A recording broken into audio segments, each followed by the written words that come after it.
Rencananya untuk saksi 6 orang, untuk ahli 14 orang. Itu dari mana aja? Dari mana aja bang?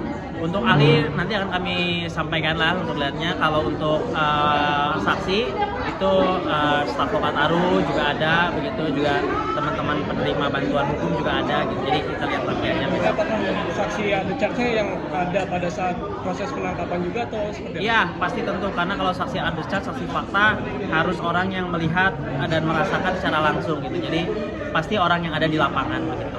Bang, harapannya ke depannya seperti apa bang? Harapannya menurut kami pengalihan tahanan kota ini menjadi sinyal baik dari hakim gitu, bahwa hakim melihat dugaan saya gitu, hakim melihat bahwa sebenarnya perkara ini memang tidak ditujukan begitu, atau berjalannya proses pidana ini menunjukkan bahwa sebenarnya tidak ditujukan niat dari terdakwa untuk melakukan penghasutan gitu. Jadi makanya sudah dilakukan pengalihan tahanan kota itu. Harapannya juga nanti semoga baik ketika vonis akhirnya gitu, karena semakin terang lah, baik dari saksi yang dihadirkan oleh JPU maupun ahli JPU sejauh ini alhamdulillah tidak ada yang memberatkan gitu. Tadinya diagendakan untuk pemeriksaan terdakwa juga kita berempat, cuma karena keterbatasan waktu jadi baru sempat pemeriksaan tambahan soal keterangan ahli. Tadi ada 2 ahli yang dihadirkan, yang pertama itu soal ahli psikologi politik dan yang kedua itu adalah ahli pidana. Pada dasarnya keterangan ahli psikologi politik tadi juga menerangkan bahwa pada saat itu situasi politiknya terjadi ketegangan dan juga konten dalam Instagram tidak menjadi satu pengaruh tunggal, melainkan menjadi hanya salah satu saja dari bagian.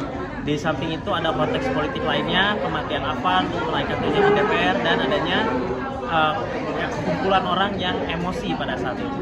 Kemudian dari ahli kedua, ahli hukum pidana, juga dijelaskan bahwa belum tentu terjadinya penghasutan itu serta-merta karena adanya konten di dalam Instagram, terutama dalam akun-akun kami gitu. Dijelaskan juga bahwa penghasutan tersebut begitu harus dilihat adanya faktor hubungan antara unggahan tersebut dengan apa yang terjadi di lapangan. Juga dilihat juga berkaitan dengan konteks mengenai berita bohong yang dilaporkan oleh pelapor. Pelapor kan menyatakan berita bohong ini karena adanya ketidaksesuaian bahasa antara konten Lokataru dengan keinginan polisi.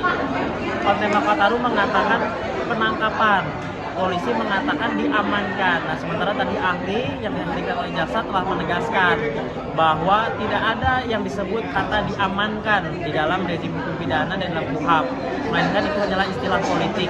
Jadi dari situ sebenarnya sudah dapat diluruskan bahwa berita bohong itu tidak ada begitu, yang ada hanya perbedaan frasa, dan yang dibenarkan adalah soal kata penangkapan dan penahanan, gitu. Tidak ada kata diamankan.